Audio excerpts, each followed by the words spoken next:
আজ সকাল থেকে রামপুরহাট বোলপুরে যে ছবি দেখা যাচ্ছে, রাস্তার ওপরে থাকা অবৈধ কাঠামো ভাঙার কাজ চলছে, নামানো হয়েছে বুলডোজার এবং রাস্তার ওপরে যে সমস্ত অবৈধ কাঠামোগুলি রয়েছে তা বুলডোজার দিয়ে ভেঙে দেওয়া হচ্ছে। রামপুরহাটের ছবি দেখতে পাচ্ছেন আপনারা। আজ সকাল থেকে রামপুরহাট এবং তার পাশাপাশি বোলপুরে এই কাজ চলছে। আমাদের প্রতিনিধি ভাস্কর মুখোপাধ্যায় রয়েছেন আমাদের সঙ্গে, সরাসরি ভাস্করের কাছে চলে যাব। ভাস্কর, ঠিক কি অবস্থায় ছিল এই অবৈধ কাঠামোগুলি এবং আজ সকালবেলায় ঠিক কি ব্যবস্থা নেওয়া হয়? দেখো, এই মুহূর্তে আমরা রয়েছি বোলপুরের চিত্রা মোড়ে এবং এখানে অবৈধ যে কাঠামোগুলি রয়েছে সেই কাঠামোগুলি ভাঙার কাজ চলছে এবং সেই ভাঙার নেতৃত্বে রয়েছেন বোলপুর পুরসভার চেয়ারম্যান পর্ণা ঘোষ এবং এসডিও বোলপুর। এছাড়া বিশাল পুলিশ বাহিনী ঘটনাস্থলে এসছে। পুরসভার অভিযোগ হচ্ছে যে এখানে যে দোকানগুলি রয়েছে সেই দোকানগুলি তার সামনে যে জায়গা অর্থাৎ রাস্তার যে জায়গা সেই জায়গা দখল করেছে এবং সেই দখল করে কাঠামো তৈরি করা হয়েছে এবং এই কাঠামো সম্পূর্ণ বেআইনি। কারণ পুরসভার তরফ থেকে বারবার এদেরকে বলা হয়েছিল এই ধরনের কাঠামো তৈরি না করার, কিন্তু তারপরও তারা এই কাঠামো তৈরি করেছে। আজকে সেই কাঠামো ভাঙার কাজ চলছে।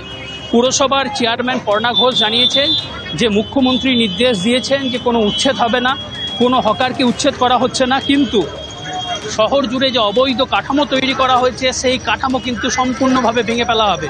এবং শুধু ভেঙে ফেলা নয়, শুধু পুরসভা এলাকা নয়, পুরসভার পাশাপাশি যে আরও অন্য এলাকাগুলি রয়েছে সেই এলাকাতেও অভিযান চলবে। বোলপুরের এসডিও জানিয়েছেন শুধু পুরসভা নয়, বোলপুর পুরসভার পাশে যে পঞ্চায়েত সমিতি সেই এলাকায় যেসব গুরুত্বপূর্ণ রাস্তা রয়েছে সেই রাস্তার পাশে যে দখলদারি সেই দখলদারি কিন্তু সম্পূর্ণ তুলে দেওয়া হবে। এবং তিনি জানিয়েছেন এটা একটা পার্মানেন্ট ব্যাপার, কারণ এখানে আমরা দেখেছি যে যতবারই আমরা ভাঙি ততবারই কিন্তু আবার নতুন করে তৈরি করা হয়।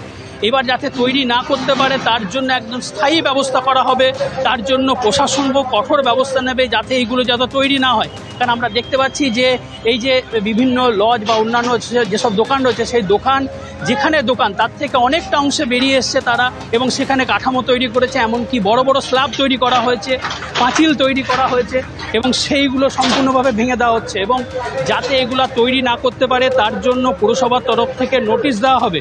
এবং পুরসভার চেয়ারম্যান তিনি জানিয়েছেন যে বেশ কিছু কাঠামো রয়েছে যেগুলো বিতর্কিত, তার জন্য সেই সব দোকানের যারা মালিক তাদেরকে বলা হয়েছে, চিঠি দেওয়া হয়েছে, তাদেরকে বলা হয়েছে যে দুদিনের মধ্যে পুরসভায় যেন তারা সমস্ত কাগজপত্র দেখান। যদি তারা বৈধ কাগজপত্র দেখাতে পারেন তাহলে কোনো অসুবিধা নেই, কিন্তু বৈধ কাগজপত্র যদি তারা দেখাতে না পারেন তাহলে কিন্তু ভেঙে ফেলা হবে। এই মুহূর্তে আমরা দেখছি এখানে রয়েছেন পুরসভার চেয়ারম্যান, তিনি নিজে রয়েছেন, তিনি নিজে দাঁড়িয়ে থেকে এই অবৈধ কাঠামো ভাঙার তিনি কাজ করছেন এবং তার একটাই বক্তব্য হচ্ছে, আমরা এই মুহূর্তে তাকে কথা বলতে পারি।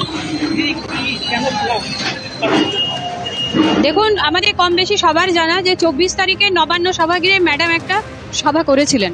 তো সেখানে তিনি এমনটাই নির্দেশ দিয়েছিলেন যে পথচারী মানুষদের যেন কোনো রকমের কোনো অসুবিধা না হয়, আর অবৈধভাবে যারা দোকানের সামনে জায়গা ঘিরে আছে এবং যেখানে জমি জায়গা বাড়ি করেছে সেগুলোকে কিন্তু অতি সত্বর ভেঙে দিতে হবে, এমনটাই তিনি নির্দেশ দিয়েছিলেন। তো তাঁর নির্দেশ অনুযায়ী আমরা ডিএমসি যে বারবার ভাঙা হয় তারপর আবার কিন্তু অবৈধ কাঠামোগুলো তৈরি হয়, এবার কি একটা কিছু ব্যবস্থা হবে? হ্যাঁ, আমাদেরকে তো ম্যাডাম কড়াভাবে নির্দেশ দিয়েছেন সমস্ত মিউনিসিপ্যালিটিকে এবং দায়িত্ব দিয়েছেন ডিএম স্যারকে যে এর যেন আর পুনরাবৃত্তি না ঘটে।